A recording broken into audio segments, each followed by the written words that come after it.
بسم اللہ الرحمن الرحیم۔ السلام علیکم۔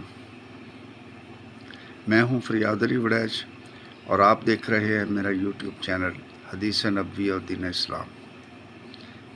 عبادت کی حقیقت کے بارے میں ایک خوبصورت تحریر پیش کر رہا ہوں۔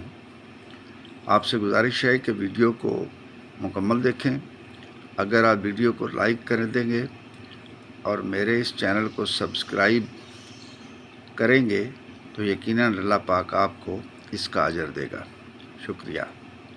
میرا آج کا عنوان ہے عبادت کی اصلی حقیقت کیا ہے۔ برادران اسلام، قرآن کی روح سے عبادت وہ اصل مقصد ہے جس کے لیے انسان کو پیدا کیا گیا ہے۔ ارشاد باری تعالیٰ ہے، ترجمہ: میں نے نہیں پیدا کیا جن و انس کو مگر اس لیے کہ وہ میری عبادت کریں۔ انبیاء علیہ السلام جس غرض کے لیے دنیا میں بھیجے گئے ہیں وہ اس کے سوا کچھ نہ تھی کہ انسان کو خدا کی عبادت کی طرف دعوت دیں۔ ارشاد باری تعالیٰ ہے، ترجمہ: بندگی کرو اللہ کی اور دور رہو طاغوت سے۔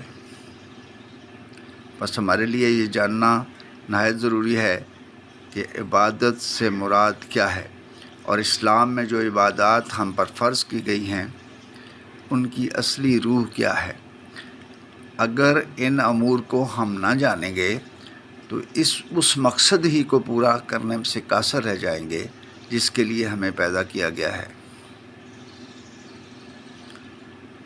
عبادت کا جاہلی تصور۔ اسلام میں عبادت کا مفہوم محض پوجا کا نہیں ہے بلکہ بندگی کا بھی ہے۔ عبادات کو محض پوجا کے معنی میں لینا دراصل جاہلیت کا تصور ہے۔ جاہل لوگ اپنے معبودوں کو انسانوں پر قیاس کرتے ہیں۔ وہ سمجھتے ہیں کہ جس طرح بڑے آدمی، سردار یا بادشاہ خوشامد سے خوش ہوتے ہیں، نذرانے پیش کرنے سے مہربان ہو جاتے ہیں، ذلت اور عاجزی کے ساتھ ہاتھ جوڑنے سے متاثر ہو جاتے ہیں اور ان سے یوں ہی کام نکالا جا سکتا ہے، اسی طرح ان کا معبود بھی انسان سے خوشامد، نظر و نیاز اور اظہار عاجزی کا طالب ہے۔ ان تدبیروں سے اسے اپنے حال پر مہربان کیا جا سکتا ہے اور اسے خوش کر کے کام نکالا جا سکتا ہے۔ اس تصور کی بنا پر جاہلی مذاہب چند مخصوص اوقات میں مخصوص مراسم ادا کرنے کو عبادت کے نام سے موسوم کرتے ہیں۔ عبادت کا جوگیانہ تصور۔ اس طرح اسلام میں عبادت کا یہ بھی تصور نہیں ہے کہ آدمی دنیا کی زندگی سے الگ ہو کر خدا سے لو لگائے، مراقبہ، نفس کشی اور مجاہدات و ریاضت کے ذریعے سے اپنے اندرونی قوتوں کو نشو و نما دے، کشف و کرامت کی قوتیں اپنے اندر پیدا کرے اور دنیوی زندگی کی ذمہ داریوں سے سبکدوشی حاصل کر کے اخروی نجات حاصل کرے۔ عبادت کا یہ تصور ان مذاہب میں پایا جاتا ہے جن کی بنیاد زندگی کے راہبانہ تصور پر ہے، جو اس دنیا کو انسان کے لیے قید خانہ اور جسم کو روح کے لیے کف سمجھتے ہیں، جن کے نزدیک دینداری اور دنیا داری ایک دوسرے کی ضد ہیں، جو دنیا کی زندگی، اس کی ذمہ داریوں اور اس کے تعلقات سے باہر نجات کا راستہ ڈھونڈتے ہیں، جن کے نزدیک روحانی ترقی کے لیے مادی انحطاط یا مادیات سے لا تعلقی ناگزیر ہے۔ عبادات کا اسلامی تصور۔ اسلام کا تصور ان دونوں سے مختلف ہے۔ اسلام کی نگاہ میں انسان خدائے واحد کا بندہ ہے۔ اس کا خالق، اس کا رازق، اس کا مالک، اس کا حاکم صرف خداوند عالم ہے۔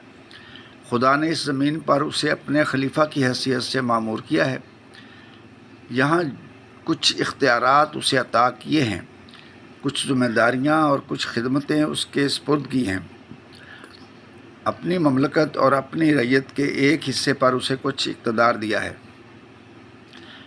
اس کا کام اپنے مالک کے مقصد کو پورا کرنا ہے، اپنی ذمہ داریوں کو سمجھنا اور ادا کرنا ہے، آقا کی سپرد کی ہوئی خدمتوں کو انجام دینا ہے، اپنے اختیارات اور اپنی قوتوں کو حاکم اصلی کے قانون اور اس کی رضا کے مطابق استعمال کرنا ہے۔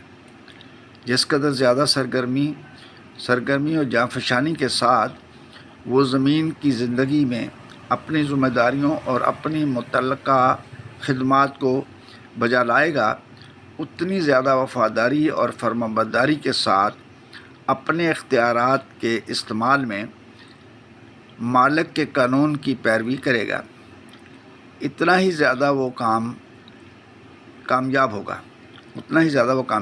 اس کی آئندہ ترقی کا انحصار اس پر ہے کہ اپنی ماموریت کی مدت ختم کرنے کے بعد جب وہ مالک کے سامنے حساب کے لیے پیش ہو تو اس کے کارنامہ زندگی میں یہ ثابت ہو کہ وہ ایک فرشناس اور مطیع و فرمانبردار بندہ تھا، نہ یہ کہ سست کامچور فرشناس تھا یا یہ کہ باغی اور نافرمان تھا۔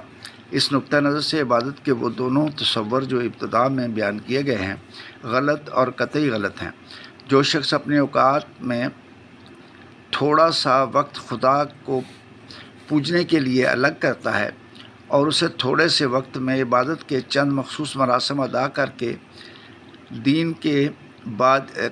دینے کے بعد یہ سمجھتا ہے کہ میں نے خدا کا حق ادا کر دیا ہے، اب میں آزاد ہوں کہ اپنی زندگی میں کے معاملات کو جس طرح چاہوں انجام دوں، اس کی مثال بالکل ایسی ہے جیسے کوئی ملازم جسے آپ نے رات دن کے لیے نوکر رکھا ہو اور جسے پوری تنخواہ دے کر آپ پرورش کر رہے ہوں، وہ بس صبح شام آ کر آپ کو جھک جھک کر سلام کر دیا کرے اور اس کے بعد آزادی کے ساتھ جہاں چاہے کھیلتا پھرے یا جس کی چاہے نوکری بجا لائے۔ اسی طرح جو شخص دنیا اور اس کے معاملات سے الگ ہو کر ایک گوشے میں جا بیٹھتا ہے اور اپنا سارا وقت نماز پڑھنے، روزے رکھنے، قرآن پڑھنے اور تسبیح پھیرنے میں صرف کر دیتا ہے، اس کی مثال اس شخص کی سی ہے جسے آپ اپنے باغ کی رکھوالی کے لیے مقرر کریں، مگر وہ باغ اور اس کے کام کاج کو چھوڑ کر آپ کے سامنے ہر وقت ہاتھ باندھے کھڑا رہے، صبح سے شام اور شام سے صبح تک آقا آقا پکارتا رہے اور باغبانی کے متعلق جو ہدایات آپ نے اسے دی ہیں انہیں نہایت خوش الحانی اور ترتیل کے ساتھ بس پڑھتا ہی رہے، ان کے متعلق باغ کی اصلاح و ترقی کے لیے کام ذرا نہ کر کے دے۔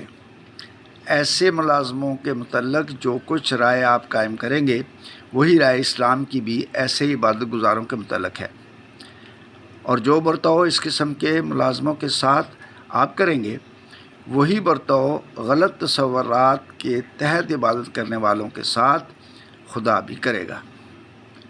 مولانا سید ابو العلا مودودی کی کتاب اسلامی عبادات پر تحقیقی نظر سے ایک تحریر۔